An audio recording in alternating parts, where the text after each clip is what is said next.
Okay, we're going to start with the beat because I think the beat is maybe the most important element of a techno track. And yeah, I tend to start with it and then try to fit the synthesizer and the other elements into the beat and into the groove. Feel free to do it differently, and sometimes I start with the synth and take it from there.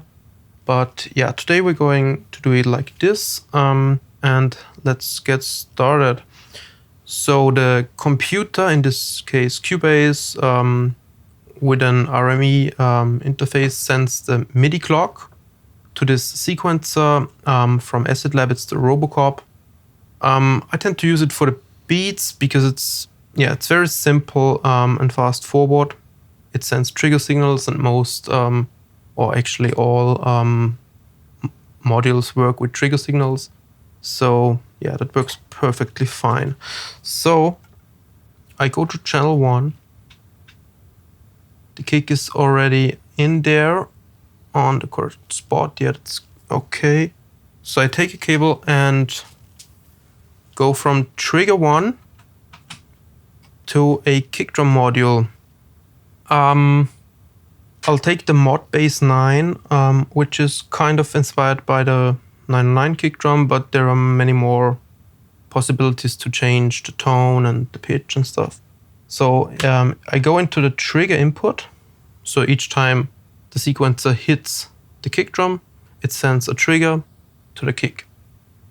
And let's have a listen to the raw audio signal, to the audio output of the kick drum, by going into this matrix mixer from Dupfer. Which is really nice because you can route each input to each output. It has got 4 inputs, 4 outputs, and that's really cool. You could do a stereo mix. You can make 2 stereo layers with it. But how I'm going to do is channel 1 is only the kick drum because I want to do a lot of post-production in Cubase later. So I want to record some elements like the kick drum in only one layer, and I'll put all the hi-hats and claps and rides and everything without bass essentially to channel 2 and record it separately. So we got a mono channel, which is the kick drum, and another mono channel, which is the hi-hats. I'll do some auto panning or some stereo effects or reverbs later in Cubase, so I'm just recording it in mono for now. So let's have a listen how the kick drum sounds dry.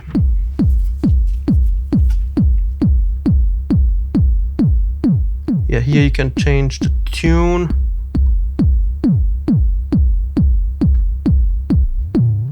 The pitch. That's a bit too deep.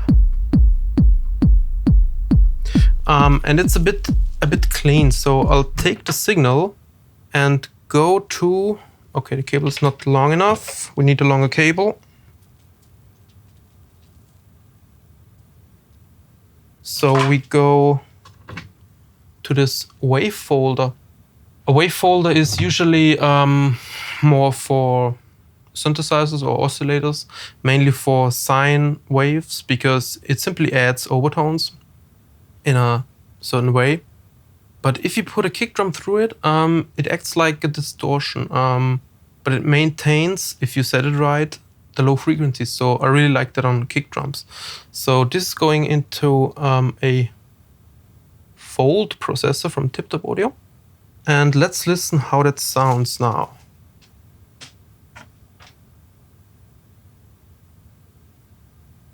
Cable is too short again. That always happens to me. I don't know why.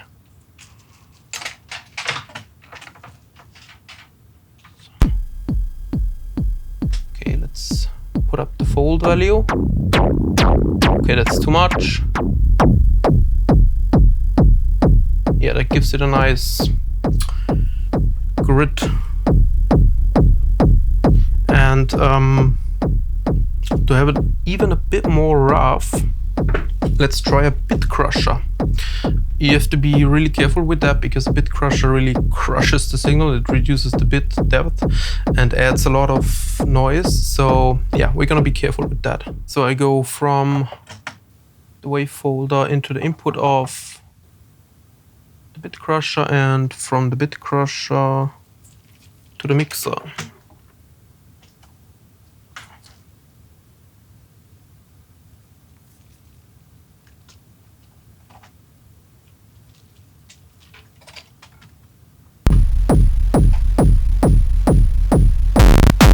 Okay, it's clearly too much.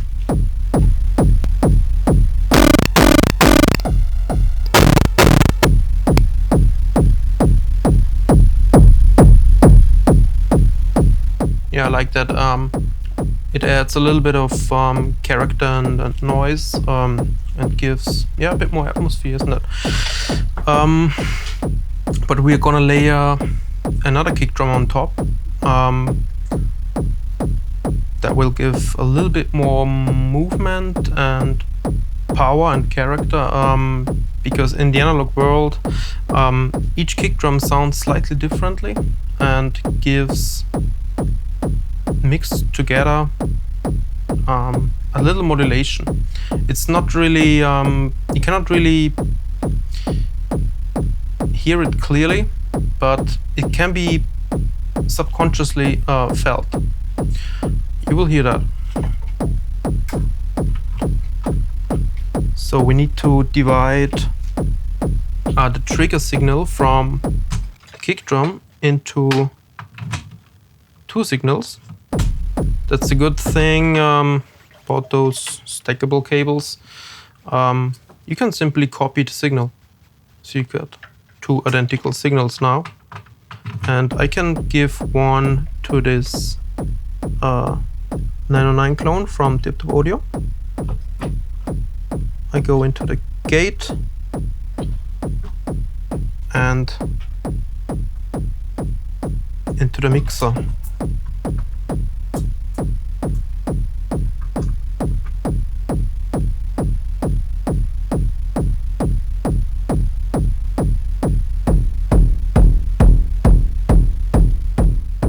Okay, the tuning is a bit too low. Let me try to make it higher.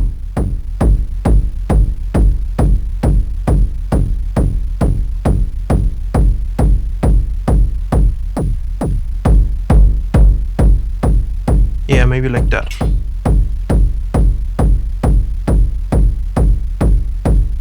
So we got a really nice fundament already, and we will add a bassline later, but it's not necessary actually, because if you have a lead sound, like a synth sequence, which has got a little bit of bass, around 80 Hz maybe, that would be enough. But let's see, I think we will add a bassline later. Let's continue with the hi-hat. I'll take channel 2 and go with the trigger signal.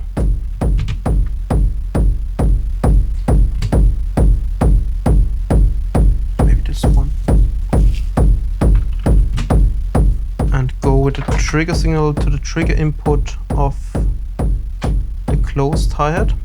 That's a 909 clone as well. And we go back with the audio signal. Or actually we'll add some reverb as well, because reverb on a hi-hat is almost always good. So we go into here. That's a basic reverb effect, nothing super special, but it sounds really good and natural.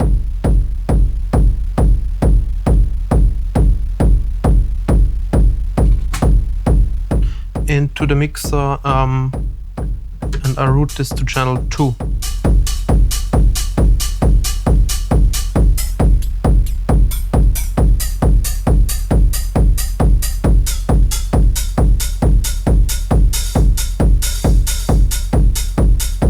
Okay, that was the open hi-hat. Let's use the closed hi-hat. Yeah, better. Yeah, like that. And to make the groove a bit more full, I tend to add a 16th hi-hat as well, but very low in volume, because if it's too loud, it tends to slow down the beat. So it needs to be, as quiet as possible. Let's go to channel 3 on the sequencer. Trigger all 16ths and go with a cable which is long enough. Let's choose this one maybe. To this 808 clone hi-hat. That's the trigger in. And into the mixer, and let's see how that sounds. I'll actually take the closed hi-hat and not the open one. We'll see.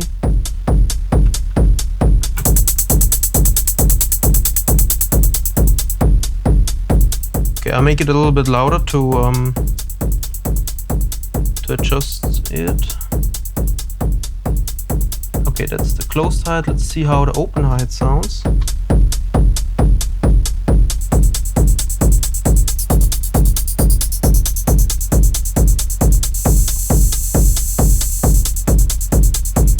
In this case, I like the open one more actually, but I'll give it a really low volume.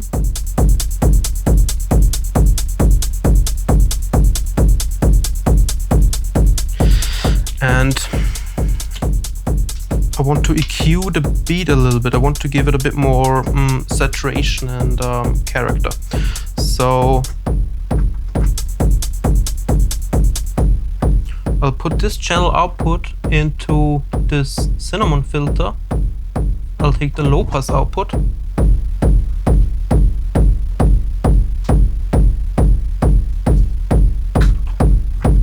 and go from the mixer into the filter. So the hi-hats go through this filter and we have got a low pass filter on them.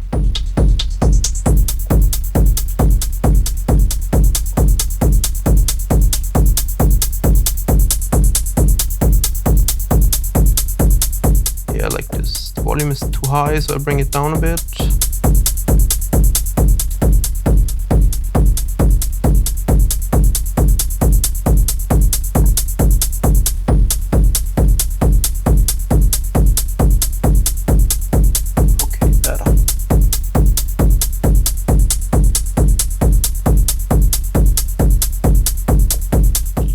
So let's add maybe a clap.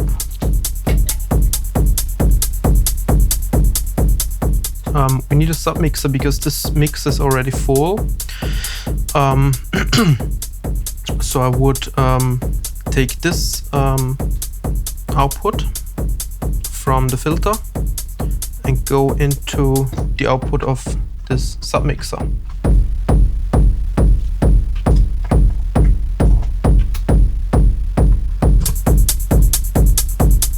So we can add more elements now.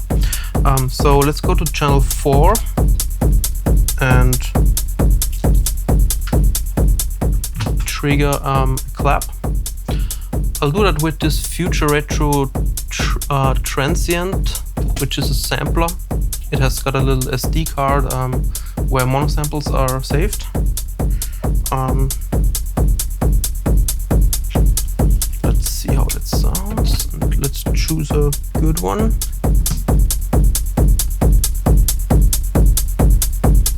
Okay, channel 4.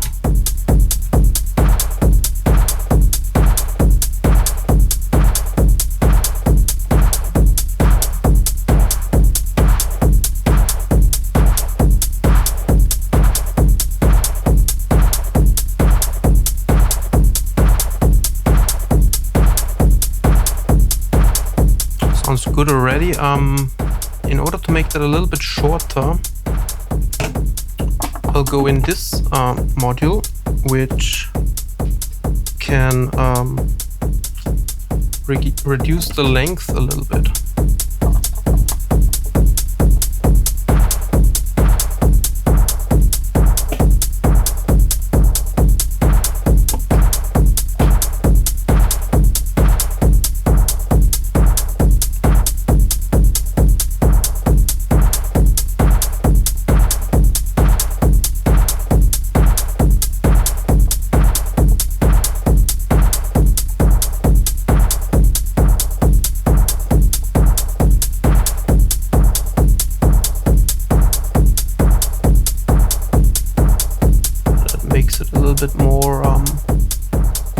darker.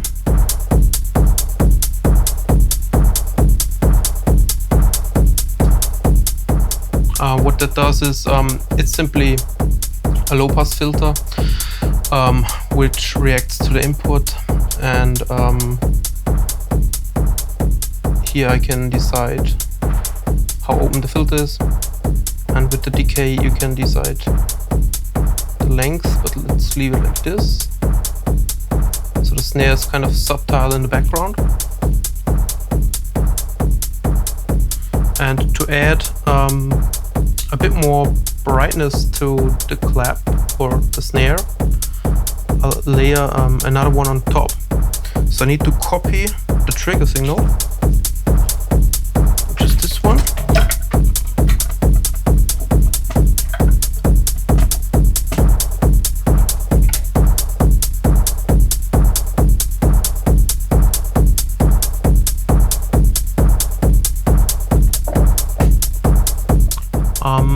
Let's maybe use the peaks from Mutable Instruments.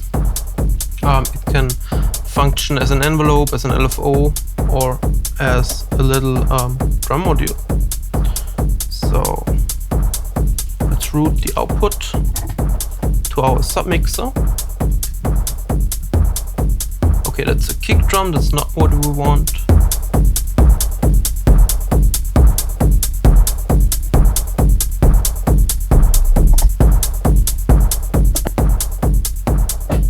I need to use trigger 2.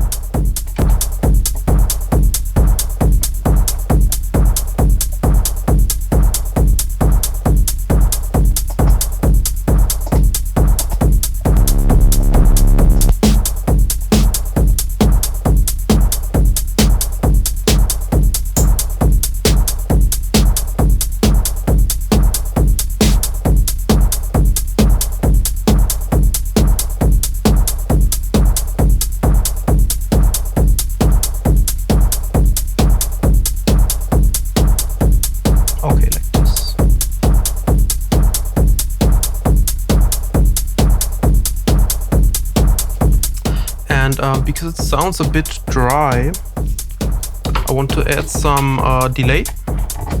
So we take the output from this snare and go into the input of this crush delay, which has got a little bit crush effect if the delay time is too long or long. Okay.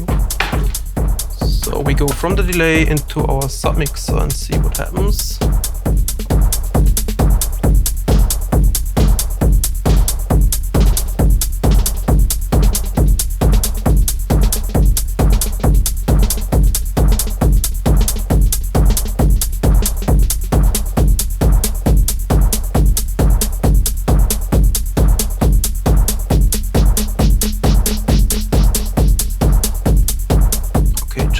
Very subtle.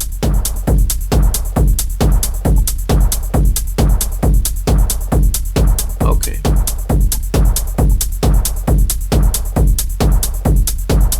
A good trick is to listen to the effect clearly with a high volume and then reduce it until you can almost not hear it anymore. So it's really nice in the background and doesn't dominate the beat. Yeah, that's just about right. And in techno, I think rides are really cool. So let's add a ride. It's a 909 clone as well. It's actually the only ride I have, but I really like it. So let's use it. We can use the same trigger signal as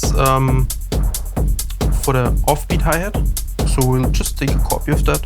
So the offbeat goes in here. So we'll take the same trigger signal and go into the ride.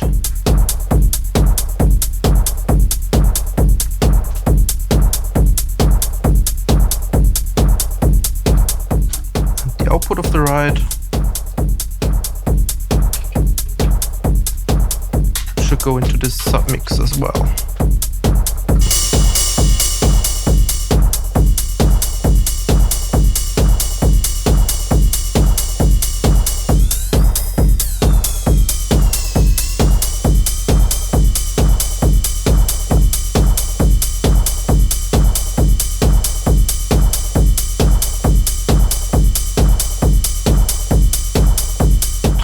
The beat is actually kind of done, but I want to add some modulation so that like every 4 bars something happens, or like the hi-hat gets a little bit longer and then a little bit shorter again.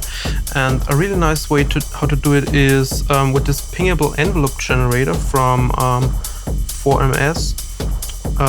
It takes a 16th trigger signal and clocks into that rhythm, and then you can divide the rhythm into, or by 8 in this case. And what it does is it sends out an envelope which is nothing else than a control voltage to, let's say, the length of the hi-hat.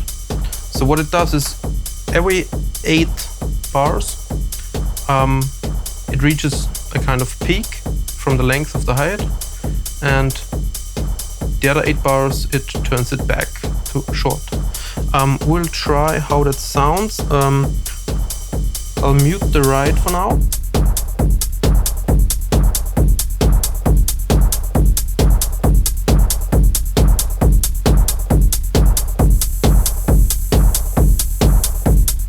Yeah, we could emulate the length of the 16th hi-hat, for instance. So it would do kind of like this. It would make it longer and shorter. So let's connect them with this cable.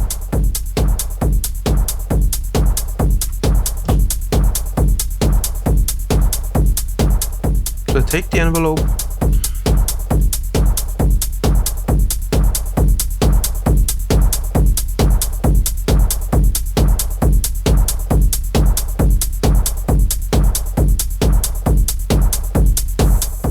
oh, it doesn't have an input for decay.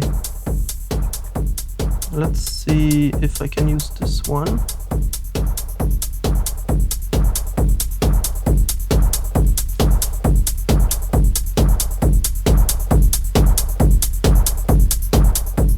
Yeah, let's use it on this one.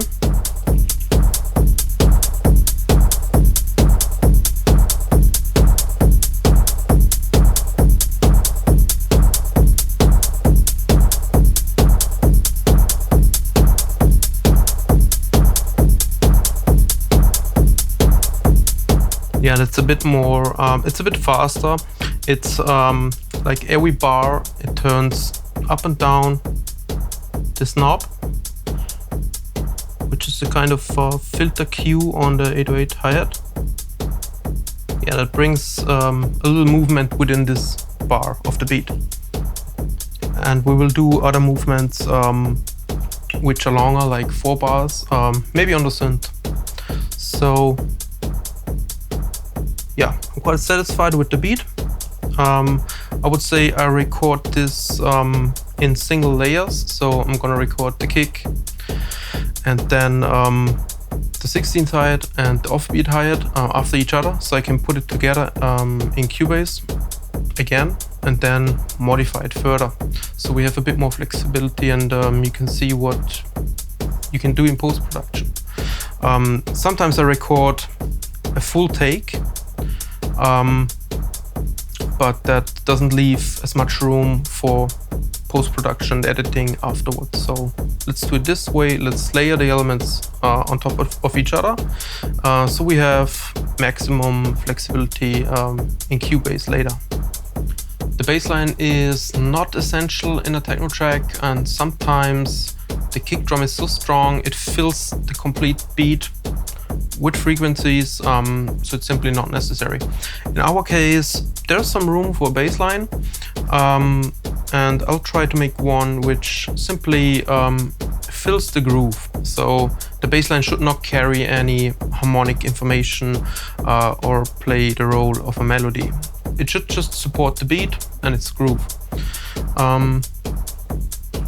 I've connected this IntelliGel Metropolis sequencer with the Rings. The Rings is a sound module from Mutable Instruments.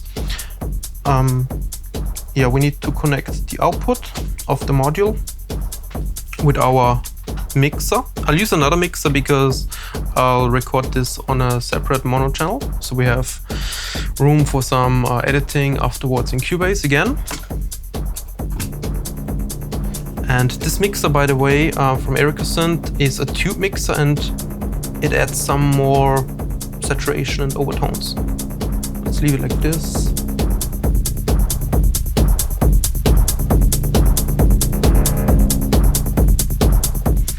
And with those faders, I can change the pitch of the notes. So let's